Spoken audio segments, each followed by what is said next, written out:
All right, let's unpack this. For decades, the conventional wisdom around finance has, really insisted that success is this purely mathematical game.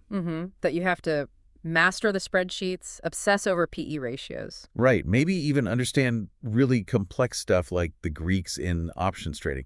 But what if that whole perspective just misses the critical variable? The human ones. The human one. Right. The one that actually determines long-term success or failure. And what's fascinating here, and this is the core premise of the analysis we're diving into today on Morgan Housel's work, is that true wealth generation is happening. It's far less about your IQ Right. and much, much more about your EQ, your emotional intelligence, specifically how you behave with money. That's the pivot point, isn't it? Yeah. It frames finance not as a hard science, like physics, where A plus B always equals C. Exact. It's more of a soft science. Almost like sociology or psychology. Hmm. The hard skills, the math, they might get you in the door, but the soft skills, patience, emotional control, self-awareness, those are the real differentiators. Between, solvency and ruin. Yeah. So we're not here to talk about finding the next hot stock. Our mission today is to distill the most actionable behavioral strategies from this. Think of this as two investors just analyzing the foundational psychological strategy you need for long-term survival. And success. Recognizing that human error is probably the biggest risk factor of all. Absolutely. So let's start at the very beginning of that decision-making process. Yeah. The subjectivity of it all. Standard advice fails because it assumes we're all these perfectly rational actors. A universal rational actor, right. And Housel's point is that no one is crazy, but everyone is a prisoner of their own history. Which immediately brings up this idea of cohort effects. Yes, this is critical. Your relationship with risk, your patience, even your financial paranoia, it's all heavily dictated by the macroeconomic conditions you experience between the ages of, say, 15 and 25. That's a huge claim. How can that personal history override just, objective data? Well, just think about the extremes. Someone who started investing during the Great Depression saw the market drop 89%. Wow. That is a foundational financial trauma. Now, you contrast that with someone who first jumped into the market during the dot-com bubble of the late 90s. And everything only went up. Everything seemed to go up forever. Now, you give these two people the exact same investment opportunity today, and their definitions of acceptable risk are going to be on different planets. So the Depression-era investor might keep, 50% in cash? Yeah. And a quantitative analyst would look at that and call it irrational. They'd say it's nowhere near the efficient frontier, that theoretical optimal balance. Right. But we have to accept that these deviations are often perfectly rational when you see them through the lens of that person's history.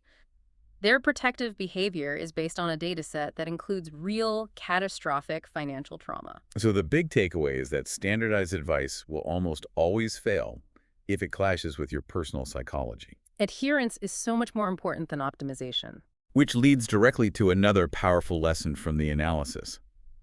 The goal isn't to be cold-bloodedly rational. It's just to be reasonable. Yes. If being perfectly optimized prevents you from sticking with the plan, it's a guaranteed failure. It's the difference between textbook theory and, real life. The fever analogy in the analysis was perfect for this. It's great. Rationally, you shouldn't really treat a fever. It's your body's defense mechanism. It helps you heal faster. But reasonably. Reasonably, if you're suffering with a 104-degree fever, you take the Tylenol. Of course you do. Because feeling that miserable is unbearable. Even if it adds a day to your recovery. Yeah. Applied to finance, that is just huge.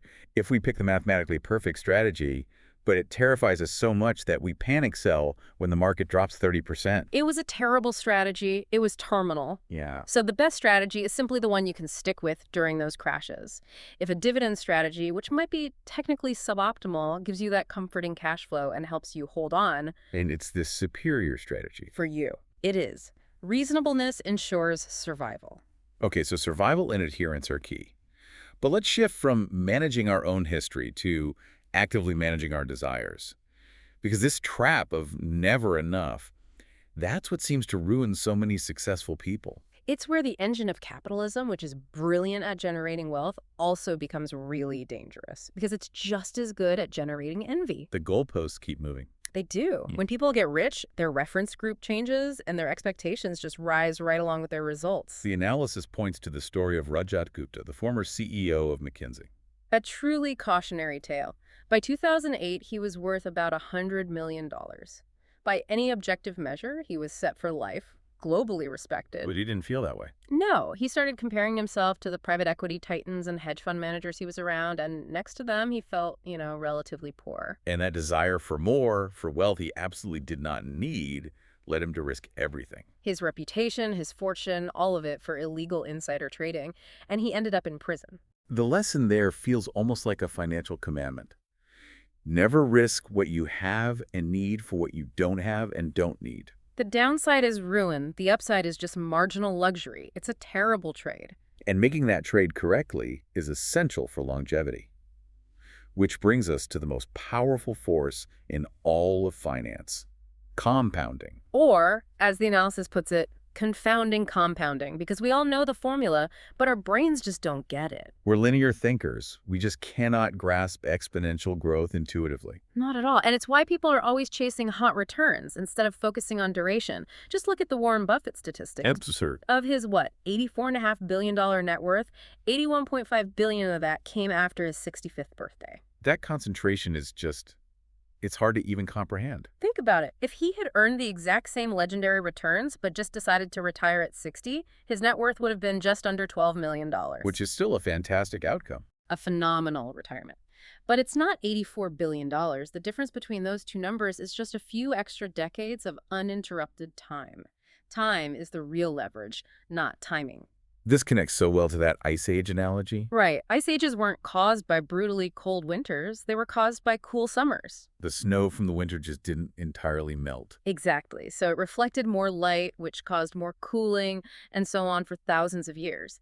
The key was the cumulative lack of loss. But financially, you don't need the massive winds. You just need the cool summers. You have to avoid the melt, the major losses, abandoning the market, financial ruin. And just let average returns compound uninterrupted for decades. Consistency is so much more important than intensity. But planning for decades forces us to confront another problem: the end of history illusion.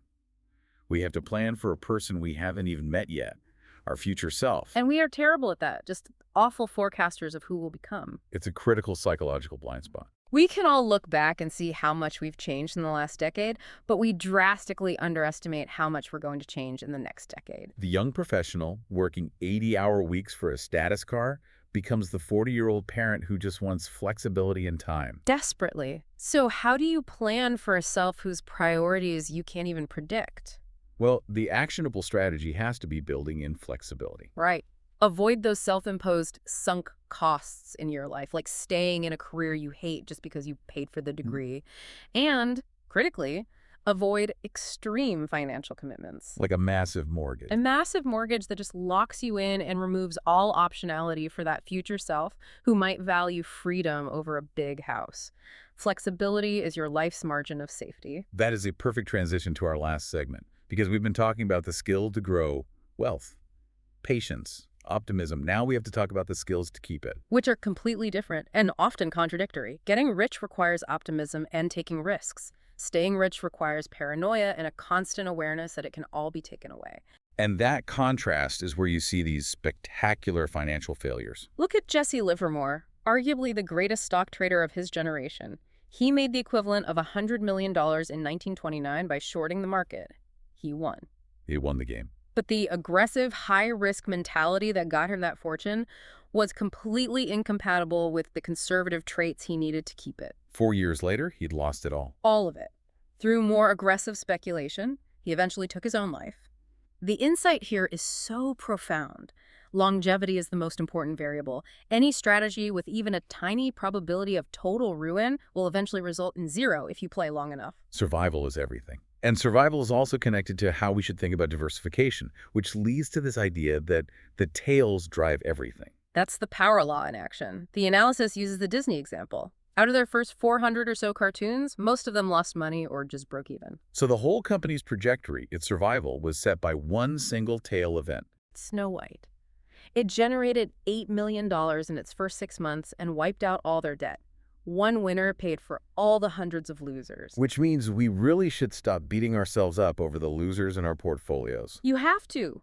You're allowed to be wrong half the time, or even more, and still come out way ahead. Because you will own losers. You will. The data shows nearly 40% of Russell 3000 companies eventually fail outright. The goal isn't to pick only winners, that's impossible. It's to make sure you few big winners grow large enough to more than offset everything else. So diversification is just the price you pay for a ticket to that tail event lottery. It's the mandatory fee, exactly. And hitting those tails requires suppressing your ego, which brings us to another lesson. Wealth is what you don't see. This distinction between being rich, which is visible, and being wealthy, which is hidden. Right. Rich is a new car, a big house. Wealth is unspent income that provides optionality and freedom.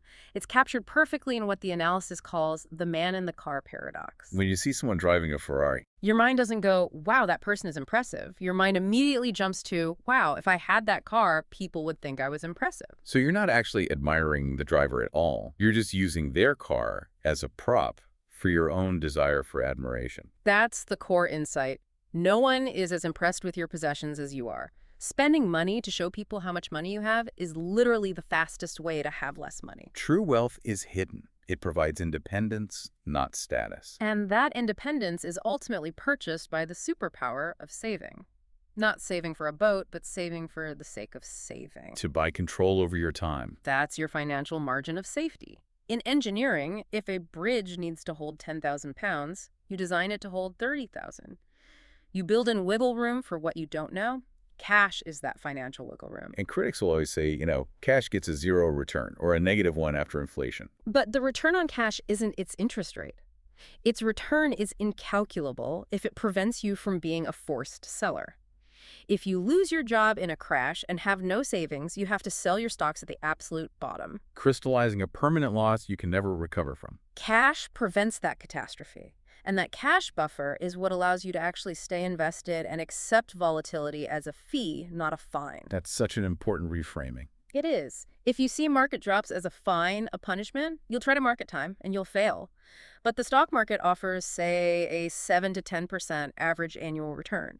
The fee for admission to get that return is the occasional emotional pain and portfolio drop. You just have to pay the fee willingly. Pay the fee and stay in your seat. So if we tie this all together, the analysis really confirms that wealth is a tool for independence. It's not a scorecard of how smart you are. The spreadsheets are only half the battle. The psychological factor, that ability to survive your own mistakes and stick with a reasonable plan, it always wins in the long run. Which brings us back to the ultimate dividend money pays. The ability to wake up in the morning and say, I can do whatever I want today. That control. That control is purchased not by the $100,000 car you bought, but by the $100,000 you didn't spend that's just sitting there compounding. So what does this all mean for you listening? We've seen that true wealth is really the product of a survival mindset and disciplined expectations. If the highest dividend money pays is control over your time, what single behavior related to greed, ego, or saving are you willing to change starting today to buy back just one extra hour of control over your life this week?